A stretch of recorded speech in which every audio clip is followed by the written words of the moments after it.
Sir ఇప్పుడు ఈ year 2025 లో మనం చూసుకున్నట్లయితే మ్యూచువల్ ఫండ్స్ అనేది ఎలా పర్ఫామ్ చేసింది? సో ఈ సంవత్సరం కొంతవరకు చాలా పేషెన్స్ టెస్ట్ చేసింది మ్యూచువల్ ఫండ్ ఇండస్ట్రీ. చాలా మంది ఇన్వెస్టర్స్ గత 2023-24 సంవత్సరాల రిటర్న్స్ ని బాగా చూసి అదే స్థాయిలో మనకి మళ్ళీ మార్కెట్స్ లో రిటర్న్స్ వస్తాయని చెప్పేసి ఎస్టిమేట్ చేశారు. 2024 సందర్భంలో మనకి పర్టికులర్ గా మిడ్ క్యాప్ సెగ్మెంట్ కానీ స్మాల్ క్యాప్ సెగ్మెంట్ కానీ మార్కెట్ లో విపరీతమైన రిటర్న్స్ డెలివరీ. సో అదే టైంలో మనం చాలా మందిని వార్న్ చేస్తున్నాం 2024 ఎండింగ్ టైంలో మిడ్ అండ్ స్మాల్ క్యాప్ తో కొంచెం జాగ్రత్తగా ఉండాలి, వాల్యుయేషన్ డీవియేషన్ అవుతుంది అండ్ ఎప్పుడు కూడా ఒకటే సెగ్మెంట్ అట్లా మూవ్ అవటం అనేది జరగదు, కాన్షియస్ గా ఉండాలి అని చెప్పి. సో అనుకున్నట్టుగానే మనకు small cap segment is the least performer in the equity. It has delivered by -4.75% on average. అన్ని ఫండ్స్ కలిపి చెప్తున్నాను నేను, ఒక ఫండ్ ఎక్కువ ఒక ఫండ్ తక్కువ అనేది కాదు.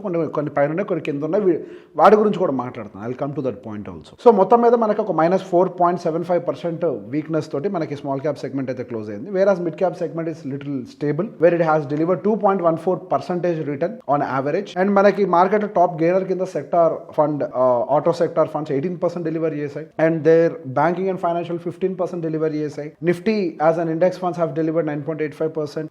Service industry has delivered 9.5%. మనకి సర్వీస్ బేస్డ్ మ్యూచువల్ ఫండ్స్ ఉంటాయి, 9.5% డెలివరీ చేశాయి అవి. Sensex has delivered, index based funds have delivered 8.44% and energy and power has delivered 7.1%. So large cap has delivered 6.46, whereas multi cap and flexi cap have delivered around 2.5% each. So basic overall గా చూసుకుంటున్నప్పుడు market లో మనకి sectoral thematic funds కొద్దిగా ఎక్కువగా returns delivery చేస్తాయి ఈ సంవత్సరంలో. Whereas the top fund has delivered 4%. Okay, so basic గా -13 to +14 and +4 అని అంటే హియర్ అండ్ దేర్ మనకి 17% returns difference between the top fund and the last fund. Blood is 17%.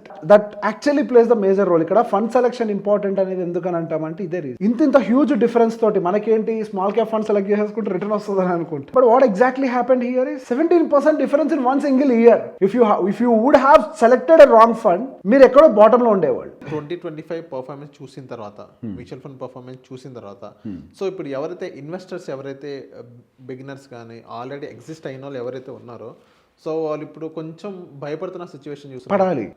One should have an healthy respect towards the fear. భయం లేకనే కదా ఇట్లా చేసింది. భయం ఉండాలని నేను ఎప్పుడూ చెప్తాను. భయం లేకపోతే మీరు మీ పోర్ట్ఫోలియోని రివ్యూ చేస్తారా? చెయ్యరు కదా. నేను అదే చెప్పేది, అవి డబ్బులు అండి. అండ్ డబ్బులు భయం లేకుండా పెడతారా? భయం ఉండద్దా? మనిషికి భయం ఉండాలా లేదా? భయం లేని సమాజాన్ని మనం ఊహించుకోగలుగుతామా? మరి పెట్టుబడి మీద భయం లేకపోవడం ఏంటి? పోయిన సంవత్సరం అందరూ ఏం మాట్లాడారు? ఎక్కడ పెట్టినా డబ్బులు వస్తాయంట. కొంతమంది కామెంట్స్ చూసా, కుక్కందన్నా డబ్బులు వస్తాయంట మ్యూచువల్ ఫండ్స్ లో.